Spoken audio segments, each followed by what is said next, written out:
calling Erik's Hour of Enlightenment. Hello, everybody. Welcome back to our Tuesday night show. So glad you could be with us. Okay, music end. We are so honored. My phone is going off. What the heck? We are so honored to have a really special dude here, David Rippey. He's an inspirational author, hypnotherapist, speaker. I mean, gosh, his accolades go on and on. Who is really seeking to help people live their best lives. And he's going to help us explore the benefits of hypnosis and meditation and some of the connections we have to our past lives and how those other lives and between lives regression can lead to many profound answers that affect us in this life.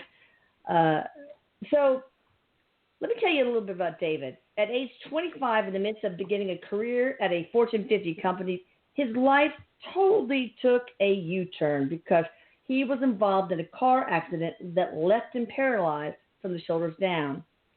But that didn't really take him down, okay? Because after this, he formulated a vision for his life. He was determined to fulfill his ambitions to become a money manager, and he did. So he worked at Merrill Lynch.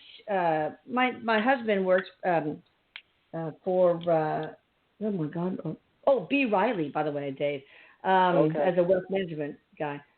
He also worked at the Vanguard Group, and then after achieving those dreams, he wanted to help others to reach their own goals, live their best lives in spite of facing, the greatest hardships. And some of you guys out there have had so many. He has published 5 books. I'm going to have him address those later on. Anyway, he continues to spread his messages of positivity through writing, speaking engagement. And again, he still believes that there are more miracles to come in his life, and I'm sure he hopes that those will come in yours too. So with no further ado, I would love to, it's my honor to introduce David Rippey. Hi, Dave. Well, hello there, and did you like to go by Elisa or Dr. Mattis, or what do you prefer? Oh, Elisa. Oh, my God, no. We don't stand on ceremony here. Great, and thank you. That was very, very nice of you. And, I've watched your show, and I've watched the Robert Schwartz interview. I've seen some of the ones with some of the channels, and, greatly enjoyed it. And that's one of the reasons I was happy to do your show. Oh, we're really grateful, very much. So, enlighten us, Dave. Tell us what we need to know. The floor is yours. Well, there's so many things out there, and I don't think an hour would cover all the things we all like to know, right? About kind of where we're going today with the virus, where we're going today with, some of the awakening of the world. And I think a lot of that stemmed from, the impact we all felt from the, starting out with the virus back in kind of the end of February, just learning about this. And, I think all of us go back and look at our Christmas and say, wait, if somebody told us this would happen, where we just shut down the world to such a large degree and cause such havoc and the sad loss of lives, that I think none of us could have hoped for that. But, today going forward, we all see that we've all been through challenges. We've, I was in a spinal cord accident, and, I've managed to kind of piece things together and kind of lay out a path for myself. And, a lot of us all out there have done the same thing. We've all found ourselves kind of knocked down and, tried to struggle to get back up. And once we're up, and, I know, but not everybody chooses to drag themselves up and form a new direction for themselves. I mean, after Erik died, that I could have just stayed a victim and grieving, but I had to, I heal best when I help others, so that's the path I chose. Now, I want to tell you that we're going to have probably have you in 2 shows because we do the first 30 minutes with the guest and 30 minutes Erik likes to talk to his listeners. But anyway, so I'm so proud of you for choosing the choice, the path of bringing yourself up and not succumbing to victimhood. I mean, that is very rare. Well, I think what it gets down to, Elise, and what I found is after doing a lot of work with hypnosis, doing a lot of past lives with people, kind of seeing what kind of soul or life plan they laid out for themselves. I mean, initially, if I knew this consciously, that I'd end up in a wheelchair and, have to fight back out of the woods and, go through the 6 months of hospitals and rehabs to get to where I am. That would have looked like a pretty tough thing. But so I don't think a lot of people, I would not have signed up for it. But, later on I found out, well, in a sense I did. And the people we bring into our lives, our parents, that we choose before birth, the complicated, interwoven connections between all the people that come in our lives, me doing your show today years later, it's all planned, it's all a purpose. And, I think we found, and as I mentioned to my mother the other day, first time I ever said this to her, because, it's a traumatic accident. My parents had to feel it as well, and my siblings and everybody else. And I said, Mother, you know what? I just want to tell you the greatest thing ever happened was being in that car accident. And I think what I found, it's a hard thing to say, but I realized how much different I now am compared to where I would have been if I would have, probably floated through life and, worked as a real estate agent or, maybe a broker or something like that. But I never really would have taken the time, step back and have the time to reflect and, kind of think, why am I here? Why was I in the accident? Where do I go after this? And I started working with people with doing hypnosis and trying to find those answers. So, wow, that's incredible because basically many of us look at a huge hardship. I mean, if you had known this was going to happen to you, it would be like looking at Mount Everest and, oh, shit, no, hell no, I'm not going to. But, I mean, most of these traumas, you just have to put one step in front of another and one micro goal after another. And is that how you got through it, or how did you get through it? Yeah, well, it's interesting you mentioned that. A lot of it was setting goals. I mean, when I first got hurt, I came out of college. I graduated Texas A&M. Believe it or not, I went to Texas. I hope that doesn't make our interview a little more biased or whatever, but what's interesting is we got hurt, we came out, got a job, a nice career with a Fortune 50 company, and then 3 weeks later, I'm in the woods and a friend of mine's driving. He hit a dead deer in the road. And Pennsylvania is known for that. It's one of the top 3 or 4 states for deer hits every year in automobiles. And next thing I know, I'm in the car, slumped down, and I couldn't move. And it was just a very surreal event at first, especially the first few weeks in the hospital. And once you get through that, the goal is obviously to get out of the hospital alive and try to stay healthy. And then, bang, once I'm sitting at home 6 months later, I couldn't go back to my former job or position, and with Sun Oil, actually. And ended up saying, what am I going to do now? So that's where the goal setting started. I saw myself, I'm home from the hospital. That was point A. And I knew that, on the dark side, on the far side of some dark and nebulous woods was point B, and point B represented a job with a large brokerage firm. And so that was kind of my goal. So I had to look at the little goals inside the large goal of being a broker, and figured out I needed to hire assistants. I needed a better transfer ban. I needed more, further education on the graduate level, and I also needed to get a Series 7 license and train assistants that could not only help me physically with my injury, but also write down and take orders in a very fast-paced environment with a lot of complicated programs and software. Yeah, so it was quite an experience. But once I got in there and got into the rhythm, we decided being healthy was a very important thing.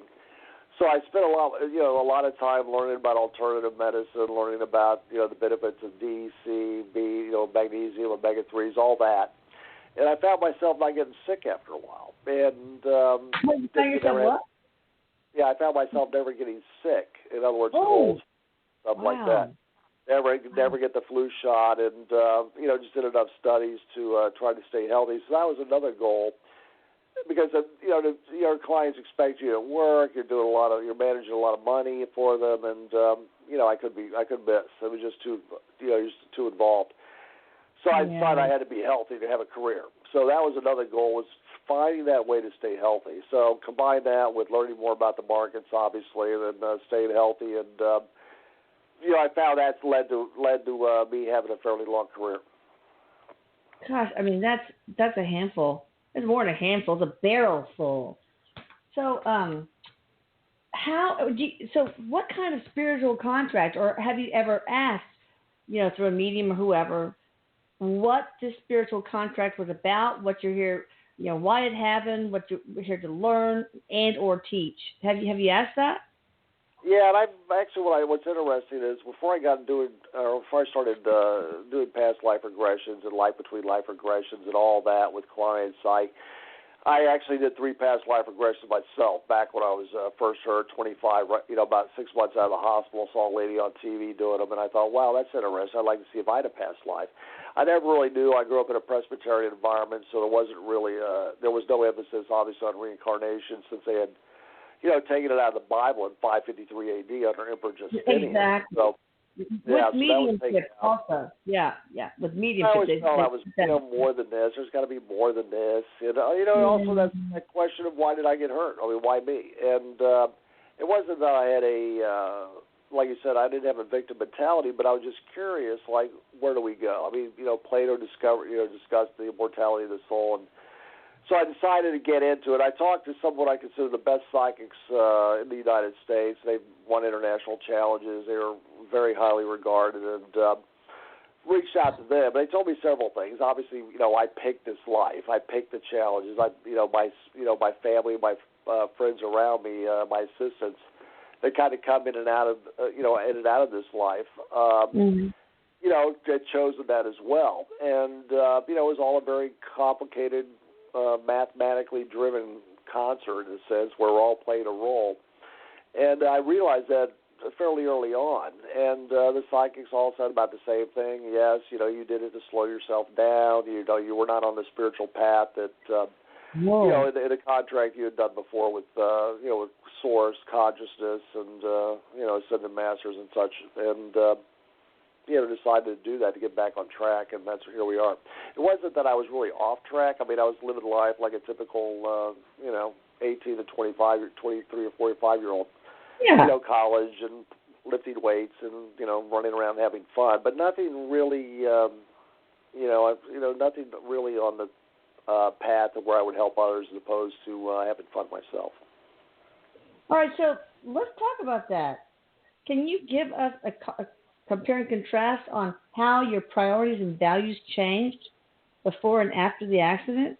Because I think I pretty much saw the path I was on if I didn't get hurt. I saw myself probably marrying my college sweetheart at the time. I think I would have probably had 2 children. I would have continued to lift weights and go to gyms. And not that there's anything wrong with any of that. That's all very standard part of life. But I never would have, that couple hours I might have not spent in the gym, you find yourself, with more time on your hands. So you do more of an inner reflection, I think, at that stage. And I found myself doing the same thing. I started, getting a little more into meditation, stayed up with the markets while I was working full-time as well. But I found my outside interests lean more toward knowledge, or literally lean more toward understanding a lot of things that aren't on the surface. I read a lot of Edgar Cayce, Dolores Cannon, Brian Weiss's books, Dr. Michael Newton's, lots and lots of stuff. And I just had a kind of a desire for that type of knowledge. And that led to, exploring a lot of past lives with, other psychics that could channel my Akasha records and things like that. Yeah, wow. All right, so you do regressions. Can you tell me about that and other things that you offer to people? Sure. I mean, one of the things I enjoyed I started out initially about 12 years ago or so, 15 maybe, whatever, helping assistants that would come in because, I'm about 6'2", 180, 90 pounds, whatever, and, it takes a little bit of physicality to be able to work with me as far as transfers and things like that. Sure. So I started helping assistants that would come and said, Dave, I'm sorry, I don't think I can help you, work that well tonight because my neck won't move. I pull a muscle in my working out. I broke, my knees acted up, this, that, and the other. So I found I started using hypnosis on them and just had a natural knack for it. I'd never had any formal training, but I'd, read about it. I've had a couple of past life regressions myself, as I mentioned. So I just found myself starting to, you get rid of pain first, but whether it's mental or physical, and then delving into past lives. And, we discovered a lot of things. Some of the more interesting things we discovered is people that have undiagnosed pain in this life a lot of times we went and found that, if we took it back, you take it all through their childhood, and, there was never a traumatic event. For instance, one person that came to me was a 30-year-old occupational therapist. Sciatic nerve pain in the left leg, hip, doctors couldn't figure it out, no MRIs, no CAT scans, no any treatments could ever figure out why this thing hurt. Wow. And it was always nagging her. And, she was, like I said, a sharp girl, occupational therapist, really up on, finding out about what I could do to relieve this thing. So I tried all sorts of things and came and, we did it. We said, she kind of laid out the medical history of it. We kind of went into a deep hypnotic trance. And we, after, doing some stuff and, some other past life type stuff, I said, let's go to the source of that pain for the sciatic nerve. What can you And she saw herself on a Revolutionary War battlefield, and she was about 20, she felt, and pretty much got shot in the leg with a .50 caliber muzzle ball. And pretty much, tore her leg off pretty much, and she bled to death on the battlefield. And what I find is, these kind of events, these kind of pain that cannot be diagnosed by conventional methods, I find that sometimes they do have their roots in past lives. And, I don't want to throw any hard statistics out there because I don't think it's ever been scientifically studied to a great degree. At least I haven't had the time to do it. But you find a lot of times undiagnosed pain that they cannot find its source. Now, this could be in a lot of they trace. You can trace it back to a past life usually.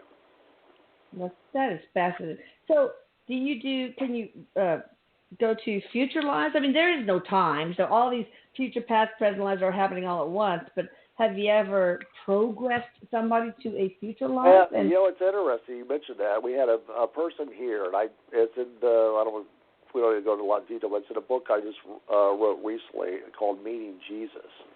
And I had a girl who came to me and had never had any religious background, no Bibles in the house. It was more of a free-spirited type of, family upbringing.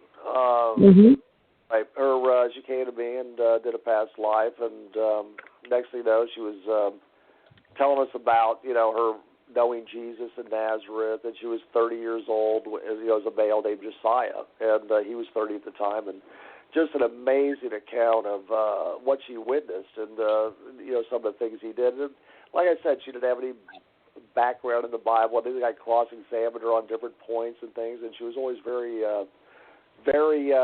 accurate in a lot of ways for what we could know, for what we could tell. But accurate is probably not the right word. What it is, the descriptions of healing blind people, the descriptions of healing water, seeing the electric vibrations going across the water back and forth with a wooden staff, how he about different groups trying to help free him when he was captured, and he was in prison for a much longer time than what the Bible shares. And he was telling me it was over 30 days, and there was people outside in vigils, and a lot of attempts. Yeah, and a lot of attempts to free him, and none of them were successful, and they were all killed.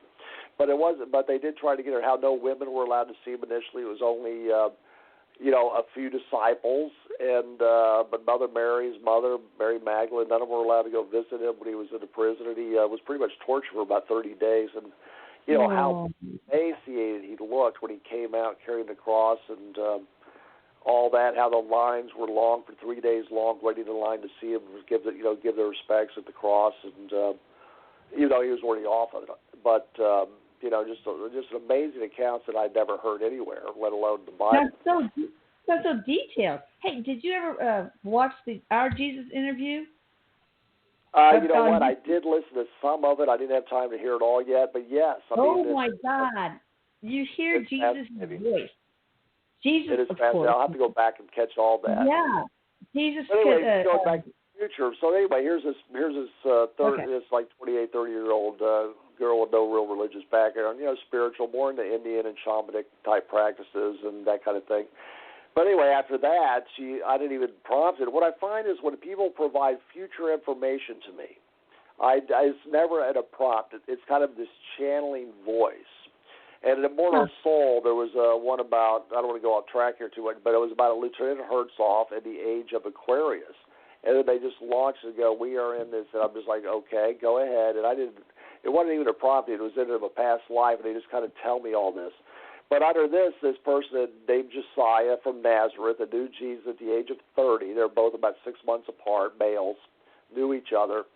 After that, she goes into the whole age of where we're going to be 200 years from now, and talks about how there won't be as much required for physical bodies. We'll be traveling around a lot of different planets and colonizing them.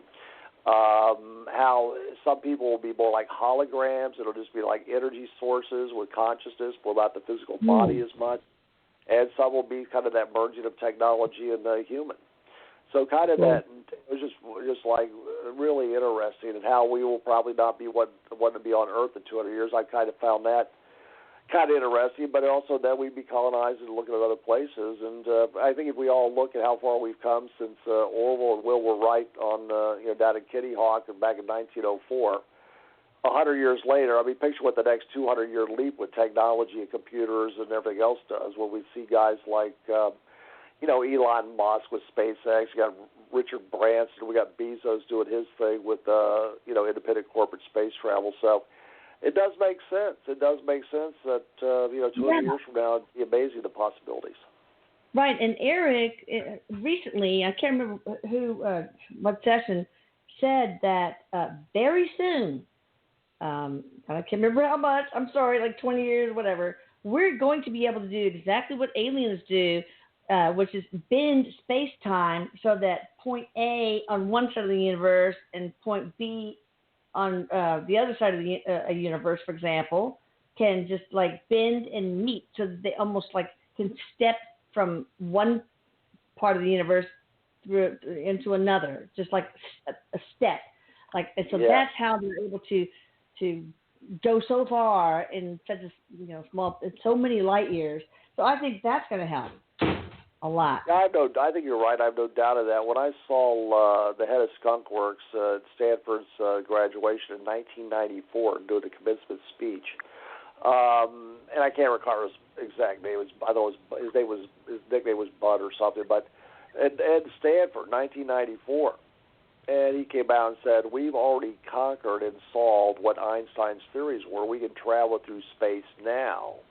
So I think it pretty much boils down to, two different programs. We got the NASA program we're all familiar with, and we have the one that kind of Von Braun started, kind of developed into Skunk Works later on, and that's where all the black box projects are. And, that's a whole other thing. But no, it's pretty much, I think a lot of people will come forward, obviously talking about, where we've gone with space travel today versus kind of what we see with the, the shuttles and the mirror and that kind of thing. Oh, yeah, there's so much more we don't know. So can you tell us about your books? I'm sorry? Would you please tell us about your books? Sure. Well, kind of that first journey, like I said, it's kind of hard to imagine, but, I went through college. I, took English course, about 15. I'm like, just for, not courses, but 15 credits, about 5 courses. Never really wrote much. I enjoyed writing, but never really knew that, really, because I never took the effort to do it. I was too busy, with sports and things like that, as opposed to sitting down and writing. So what I did was, as I mentioned, I was told I would write books. I reached out to the top kind of people out there that I consider gifted. I never thought I'd leave a, high-paid job at my career. But, like I said, I was getting bored with that and decided that, I could do a lot more than that. So that's why we kind of leaned and kind of followed what some of the psychs said. They just said you're going to write books, you're going to reach out to people, and you're going to, share. You have a lot of knowledge, a lot of information that would be helpful and this kind of thing. And, I kind of thought about that. And then, as I mentioned, I was kind of ready for a change, I think, at that stage. And wrote my first book. And the first one's, and I've had people tell me this. It always seems like a kind of a cliche type thing, but I think it's true. I mean, your first book is always going to be your hardest. And, I found that in my case, that's been the case, because it started out as it's an autobiography. It starts out at the weekend of the accident, and then coming out, pretty much have everything going for me. And the next thing I know, we can't move a muscle, and we're paralyzed from the shoulders down. And that book kind of was the capstone of my soul, and talks about kind of my journey of setting goals and trying to see ahead, and visualize with creative imagery and things like that. how to get forward. And, one of the things that's interesting, I was hallucinating in the hospital after about 3 weeks in. It was sleep deprivation. It was a combination of my temperatures were spiking to 104 and 5 every night, just part of the injury that you can't really control. How they control it is with ice bags. So I'd find my body every night bathed in about 25 ice bags, ice blanket on top to try to keep my temperature down. So that would go on all night. That happened for about a month on end. I mean, that was every single night after dinner. About 7 o'clock, it would start to rise. And that's how they combated it, was just packing my body in ice. And, it was pretty wild. So one night they all filed out. The nurses, I did about 2 hours, and I said, I got to get my mind under control because I'm not moving forward. I'm getting weaker. I'm sleep deprived, and I got to do something. Because I'd wake up after a nap and I'd feel like I did 3 somersaults in bed. I would see the clock spinning backwards on the wall. That's the kind of thing I was experiencing. Yeah, pretty rough things like that. Okay, so then and so what I did was I visualized it. One night it popped into my mind, and I visualized a large map of the United States and a train, like an old steam train from the 1800s, and I saw myself blazing out of Philadelphia. That's how fast my mind was spinning at night. It was like I was on a lathe or shooting out into space. So somehow the imagery came to me, this map. I had to stop it before the train got to San Francisco, and at the same time, I was the conductor. So I was separated almost out of my body, looking down at this large map of the U.S. and seeing this locomotive going across this large map through all the states. And I noticed that my mind was spinning at the same rate as the wheels. So I knew if I could slow those wheels down, I could maybe get my mind under control to slow down as well. So that was the concentration. I diverted the focus from my state to this train and concentrated mentally on slowing those wheels down. And by the time I got to Frisco, I drifted about 50 yards past the train station, and the train came to a stop. And then after that, the imagery ended just like that. Like it just popped out of my head. After that, I never hallucinated again.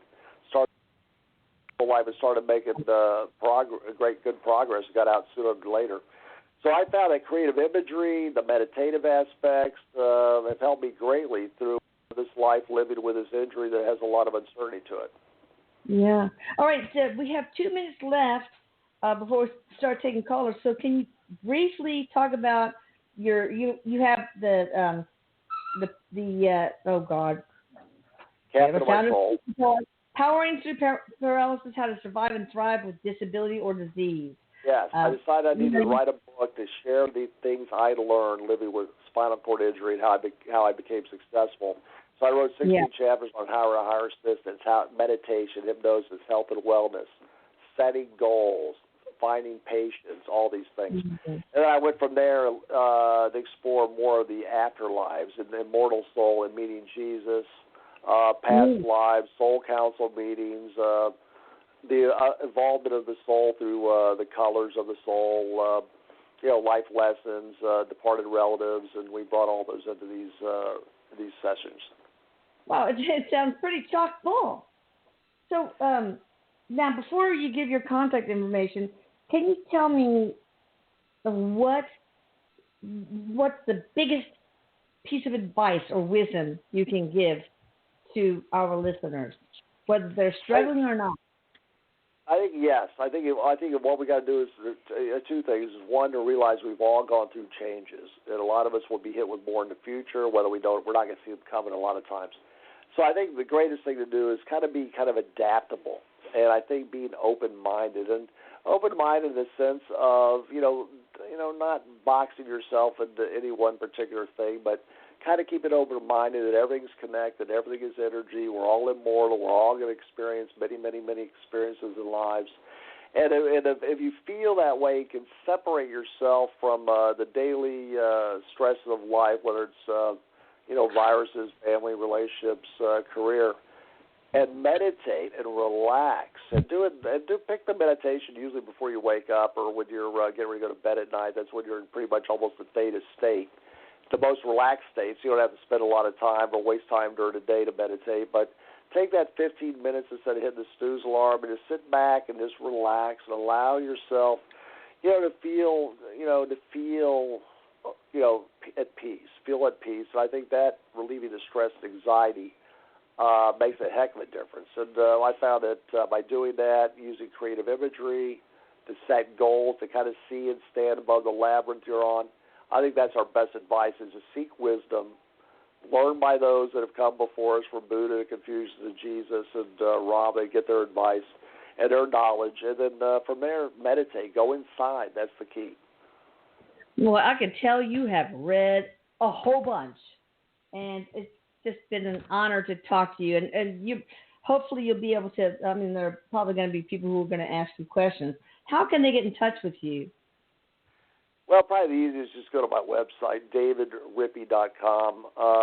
One of the things I do besides the books, there's ways to get them on Amazon. But the main thing is I would also take advantage of my guided meditations. These are hypnotic recordings I did for insomnia, for pain, for phobias, for stress, for anxiety. And migraine seems to be one that people tend to love. So I guess there's a lot of people out there with migraines that are looking for relief. And I would take advantage of those. They're all free. Just click on the button and, see if they help you and let me know. They could contact me by leaving a note, or, there's also a contact page on davidrippey.com. That's awesome. Can they access those tapes through your website, I guess, right? They can get them on there. They're also on YouTube, but it's probably easiest on my website. There's a description. It's easy to follow. I just put 14 up there to cover a variety of things. And, yes, I would love to see people try them. And, we've fine-tuned them a little bit here and there. So hopefully they work. All right. Well, let's call in my man, Erik. Thank you, Dave. But stay there because, you will be needed. Hi, Erik. I love you. And we got Denise Ramon, his voice for today. And I'm so grateful that she was able to step in because Veronica had to teach a class. So thank you, Denise, very much. I'm grateful. Oh, you're so welcome. Erik says, hi, Mama. And Erik's excited for this. And he also says hello to you, David. He says you have a lot of, he says wisdom, but he's also showing it to me packaged up because, and the way he's showing me that it's packaged up was like, this is your creation. This all came through you, through your higher self, your higher being, your master teachers. You were the voice for this to be given to this planet. Well, I wouldn't be surprised. I wouldn't be surprised if his website didn't just blow out after this. Okay, so thanks. Appreciate that. Erik, can you tell us a little bit more about his contract? What he was here to teach and learn, specifically short and concise. Erik says exactly what he's doing right now, but there's more to come later. And he says David has been getting more messages about what it is that's going on because David, he does not like wearing the same clothing for very long. He likes to keep changing. And Erik uses this analogy for us to understand because David is always changing because he really knows how nothing stays the same. And his contract, we look at what happened to David, Erik says, is such a tragedy and it's horrible and we just think, oh my God, I wouldn't want this to happen to me. I would hate this. But David, on the other hand, Erik says David really never went through those kind of thoughts and stayed there. David knew right away because he had a lot of help from the other side, letting them know, like, this is what you're going to do. Like when you were talking about the train and the map, that was given from your ascended masters to help you so you could move along quickly. Because Erik says he moved along quickly in this situation. And what he's doing is exactly what he's supposed to be doing. And this was the avenue to get him to where he's going. Wow. Is he destined to do healing in the future? He is doing healing. He is doing healing already, just by the books that he's written and he's in the hypnosis. And yes, and when he was saying how he never had formal teaching, Erik says, not on this planet, like in like here he went to a class or anything for formal training, but he was formally trained on the other side to do this. And this is what makes his so unique, because his is coming in from the source itself, Erik is saying. Cool. So one last question. Mm-hmm. Can you give like some details, Erik, about the life, past and future, that most influenced this current one as Dave Rippey? The past life that most influenced this one? Past, future, whatever. Another life. Mm-hmm. Erik says that he was a very, and I feel like this was way before cars and trucks, and I just, and it might even have been before Christ, because it just feels so, the dust that I'm feeling, like the dust in the air, the sand or whatever.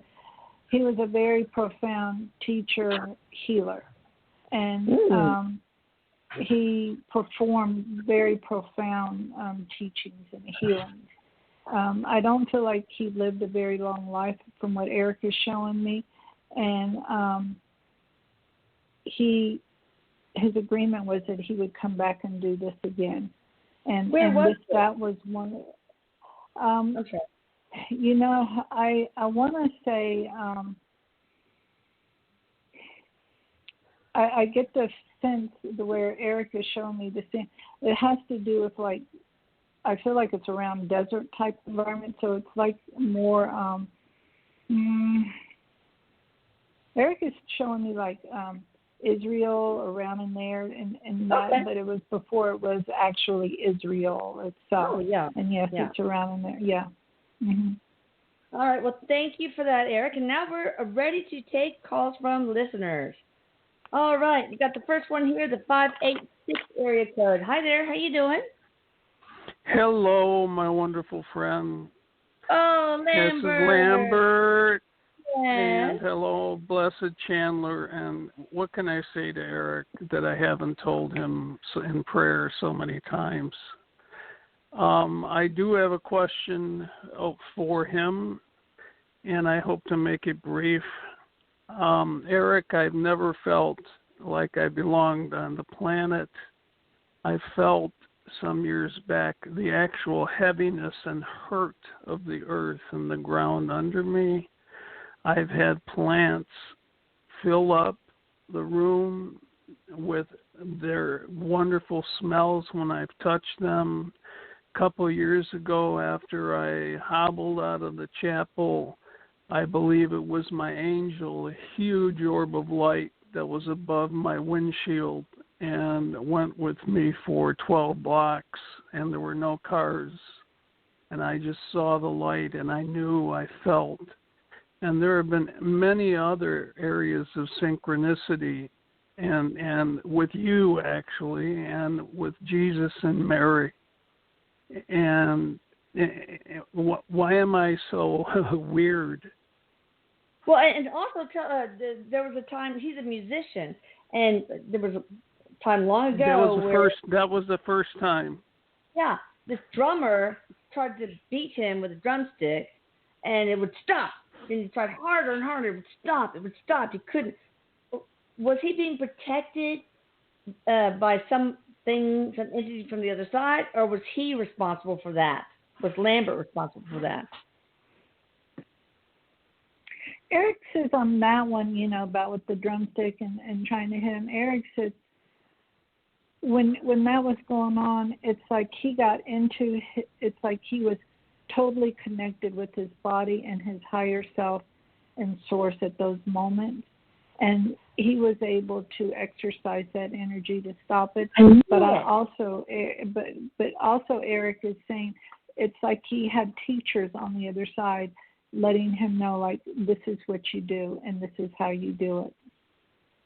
He says it's almost like the same, like he could bend a fork with that same type of energy. Wow.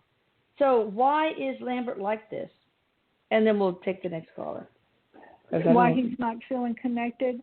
And one is because he feels everything around. And Erik says it's real important for him to utilize some form of meditation on a daily basis, and sometimes having to do it at least like twice a day, so he can remind himself to stay grounded, because it's real hard to stay grounded here and be okay when we're feeling all the pulses of the energy from the planet, especially going on right now, because when you're feeling all of this uncomfortableness, Erik is saying our initial response is, let me just go back home. It's safe there.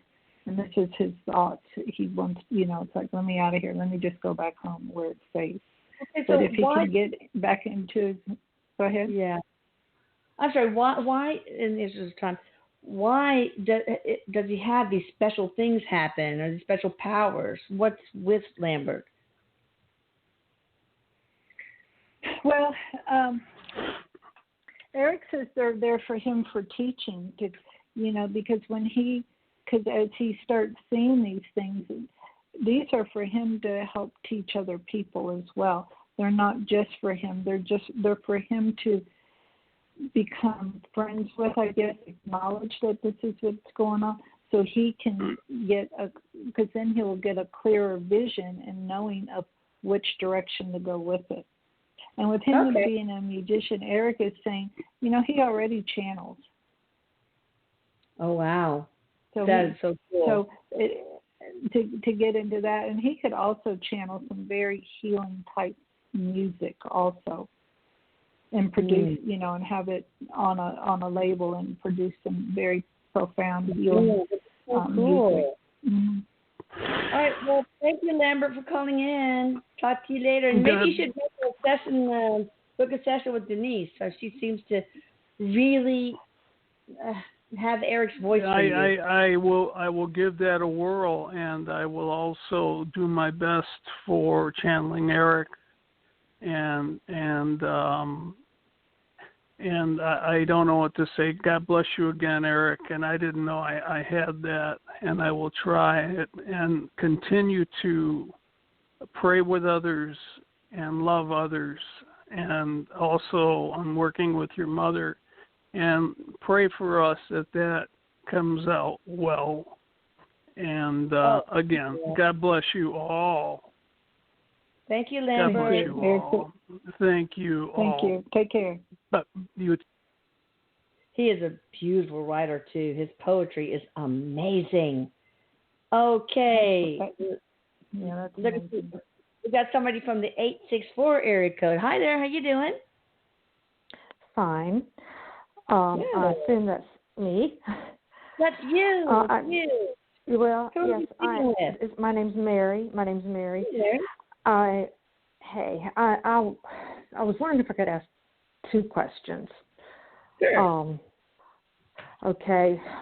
One is where is my son now? I mean, and where is he and how is he? Wait, where is he alive? He's passed on. I want to know where and how he is. All right. Well, let's see. What's his first name? Daniel. All right. Maybe Erik can bring him forward. This is Mary.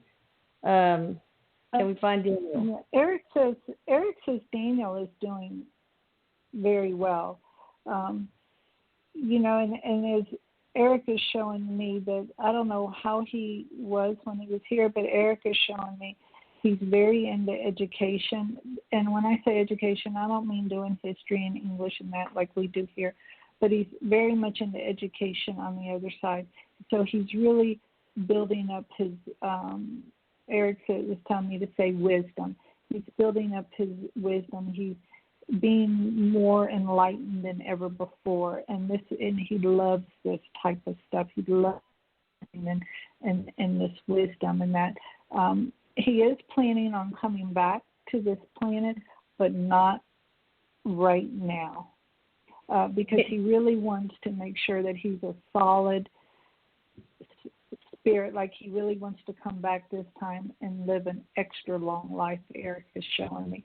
But he's doing very well. He's very clear in his thoughts. Erik is showing me he's just really a studious, solid individual. He has such a heart of gold, Erik is saying. And the way Erik has shown me that was his heart when he was here, and he still has that same on the other side. So do we have a message from Daniel? And then we'll take the other question, but pretty quickly because I want to give other people a chance too. So. Well, Erik is saying, he's saying Daniel's, what do you call it? My mind just went blank, but his thing for you to, like his, I can't message? Think, but Erik is, what they have, like his foot, Sam, I can't even think of it. It's what my mind, Erik is showing me the heart, like golden hearts are his symbol for you. So when you see hearts, especially golden hearts, and I feel like it could be yellow, but he showed those are a symbol for you that this is your son. So when you see this, just know this is your son saying hello, letting you know I'm still here. And Erik is very specific on like the golden hearts. All right, real quick, the golden heart. Mary, when I see the golden heart. Yep. Mary, real quick. Sorry. The other thing is there a special memory with me that he has? He's talking about when he was about 5 or 6 years old. I don't. Did you play cards with him or playing the sand or the dirt or something with him? Because there's something about that he's showing me with this, and I feel like it's around 5 or 6. Or maybe even younger than that. But he's showing me that you would play with him, and he's saying because life was a lot more simpler then. Oh, so life is a lot what? Yeah, was a lot more simpler. Life was a lot more simple then. Is that what he's saying? Yeah. He liked the simple life with you, playing with him when he was 5 or 6. Oh, okay. Yeah. Okay, well, thank you very much. Thank you very much. You're welcome, Mary. Bye. Bye, Mary. Bye, Mary. All right, let me see here. Let's take somebody from the 631 area code next in line. Hi there, how are you? Hi, Elise. It's Donna. How are you? I'm good. What you got for us, Donna? Well, as you know, my mother is gone now. Yeah. And I'm just calling to check in on her. It was. She died recently, right? Like 5 weeks ago? Yep. She just on April 29th. She died after being in a nursing home, after being in rehab, and then she ended up going to long term, and then they locked down, and I couldn't get in to feed her and all that sad stuff. So so I'm checking in and seeing she gave me a story about 20 years ago when she had a brain aneurysm, and I just want to see if her story held true, because she would tell everybody not to be afraid to die. So I'm just and I'm going to tell you, I don't know if she likes doing it here, but she's dancing over on with Erik. Oh my God! And she's just really dancing. So that tells me she wants you to know her feet and legs and arms and everything. She's got movement. She's just moving around. So and Erik says, you know what she means by that. She says it's even better, and I have chills. She says it's even better than the story she told you because she just got a glimpse of what went on. She says because if you saw the full picture when you transition over, you would never want to come back. She didn't want to. And she says it's just amazing. Yeah.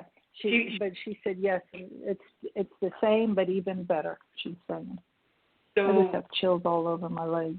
When she so first of all, you guys need to know her passion was dancing. Oh, okay. Awesome. And singing. She was a beautiful voice. And when she did pass, that time 20 years ago with the aneurysm, she was very upset at all of us for bringing her back. That's validation for you. That's awesome. It's really awesome. Just for you to sing.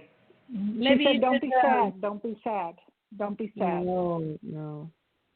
I think it would be good the for way you. She went, I mean, I kind of feel like, so I couldn't get in to see her, and then when they finally let me in to see her, she was so emaciated, and and she was like they had plugged the phone from the wall, and the very kind of like I just told her close her eyes and go to sleep, and I set up to take her home the next morning with hospice, and they told me during the night she had a hard time breathing, and they gave her morphine, and then she was gone by 8 a.m. So, it's like, wow, she wasn't having a hard time breathing when I saw her, but she wasn't. Don't even.